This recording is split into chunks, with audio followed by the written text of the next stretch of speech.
लेकिन उनके बारे बारे में तो हर जाति, धर्म, भाषा के दुनिया के हर हिस्से का व्यक्ति जानता ही है।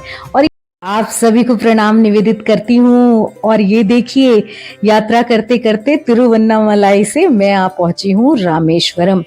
स्क्रीन पर जो बाएं तरफ दिख रहा है, ये रामेश्वरम की सुंदर सी झलक है ना। हमारे 4 तीर्थों में एक है रामेश्वरम। तो अभी सुबह 3:30 बजे मुझे उठना पड़ा था, क्योंकि यहाँ पर स्फटिक लिंगम के दर्शन 4 से 6 ही होते हैं। तो उसके बाद में मुख्य मंदिर के दर्शन होते हैं। तो स्फटिक लिंगम के दर्शन करने के लिए मैं आगे बढ़ चली, और जैसा कि विदित है वहाँ पर वीडियो अलाउड नहीं है। तो दर्शन करने के बाद फिर मैं वापस भी आई, और वापस होने के बाद में यहाँ पर जो समुद्र तट है वहाँ पर स्नान का महत्व है। और वहाँ से स्नान करने के बाद में 22 कुंड हैं अलग अलग, उसमें अलग अलग स्थानों का जल है। तो उसमें स्नान का बड़ा महत्व है। तो हमें मतलब यहाँ पर मुझे बहुत लंबी लाइन में ना लगना पड़े, क्योंकि सावन की वजह से हर जगह पंक्ति बहुत बड़ी थी, लंबी लाइन थी, है ना। स्फटिक लिंगम में तो थी, बाकी स्थानों पर भी थी। तो बहुत सुबह इसीलिए उठी कि थोड़ा आसानी से सब कुछ हो जाए। तो जब मैं कहीं जाती हूँ ना, किसी आध्यात्मिक स्थल पर या तीर्थ स्थल पर, धार्मिक स्थल पर, तो मैं सूर्योदय अवश्य देखना चाहती हूँ। क्यों? क्योंकि मुझे लगता है कि सूर्य देव हैं जो हर युग में साक्षी रहे हैं, चाहे वो पौराणिक काल हो, चाहे वो वैदिक काल हो, चाहे वो उससे पहले का काल हो, कुछ भी हो, वो हर समय साक्षी भाव से रहे हैं। तो इसलिए मैं चाहती हूँ कि उनके साक्षी में मैं उपस्थित रहूं। और मुंबई में भले ऐसा संभव ना हो पाता हो सदा, लेकिन बाहर कभी ऐसा नहीं होता कि मैं इसे जाने देती हूँ इस मौके को हाथ से। तो यहाँ पर बहुत ज़्यादा भीड़ थी, बहुत भीड़ थी। मैं सबसे कम भीड़ वाले स्थल पर जाकर मैंने अपने ऊपर थोड़ा सा स्नान के पूर्ण रूपेण स्नान तो नहीं किया, लेकिन हाँ, स्नान का भाव बना के थोड़े छींटे वीटे डाल लिए।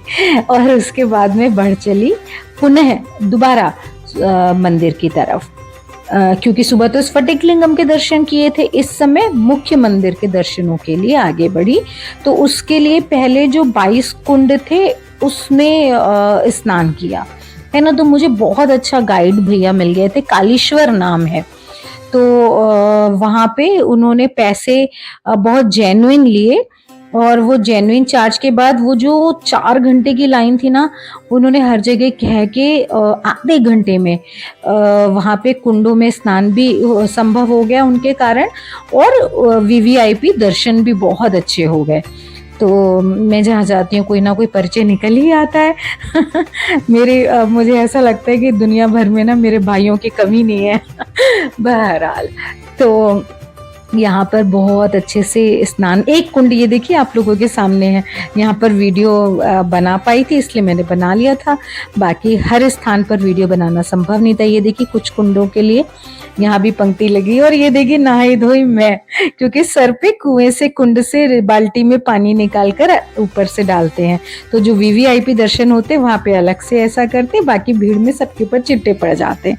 तो स्नान के बाद में बहुत सुंदर दर्शन किए। दर्शन करके प्रमुख मंदिर के दर्शन के बाद जब मैं बाहर निकली, तो फिर पता चला कि यहाँ पर जो पार्वती माँ है उनका कोई उत्सव होता है 9 दिन का, है ना। तो उसमें उनका समारोह होता है 9 दिन तक, तो बड़ी चहल पहल रहती है। ये देखिए उनकी डोली सामने से आती दिखाई पड़ गई। तो इसको पूरे चारों ओर परिसर में घुमाते हैं, और उसके बाद में स्थापना करते हैं। तो जैसे रथ यात्रा होती है ना, वैसी ही निकलती है इनकी, वो आगे वीडियो में आपको दिखाऊंगी।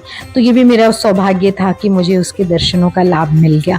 इतने सुंदर समय आई हूँ ना मैं, कि मैं बता नहीं सकती। सावन भी और ये भी वो भी बहुत कुछ सुंदर।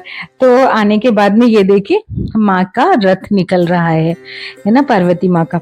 तो ये इसमें मैंने कैमरा जूम करके ना उनके दर्शन कराने का प्रयास किया। ये देखिए कितनी सुंदर सी पार्वती माँ। तो ये दर्शन के बाद में जो सबसे बड़ा तीर्थ यहाँ का है मेरे लिए, एपीजे कलाम का निवास स्थान। इनकी समाधि भी है यहाँ पे, लेकिन सबसे पहले मैं एपीजे कलाम के निवास स्थान की तरफ बढ़ी। क्योंकि ये तो बिल्कुल जीवित देवता के समान है ना।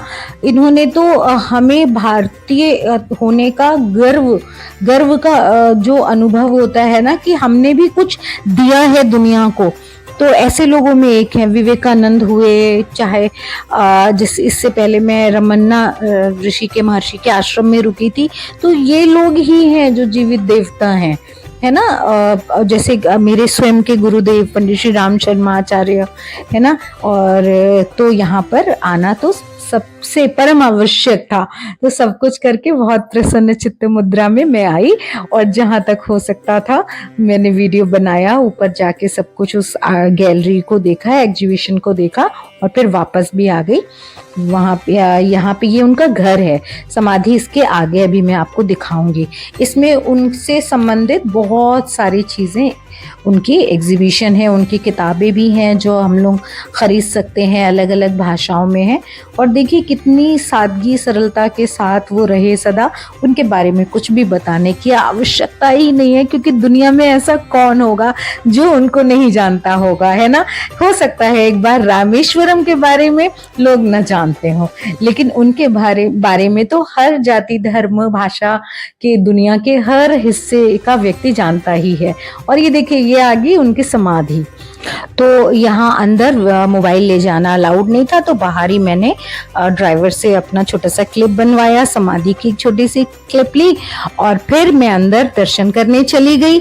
और दर्शनों के बाद मैं यात्रा में आगे की तरफ धनुषकोटि की तरफ बढ़ी, है ना, हिंदुस्तान के आखिरी सबसे अंतिम छोर की तरफ।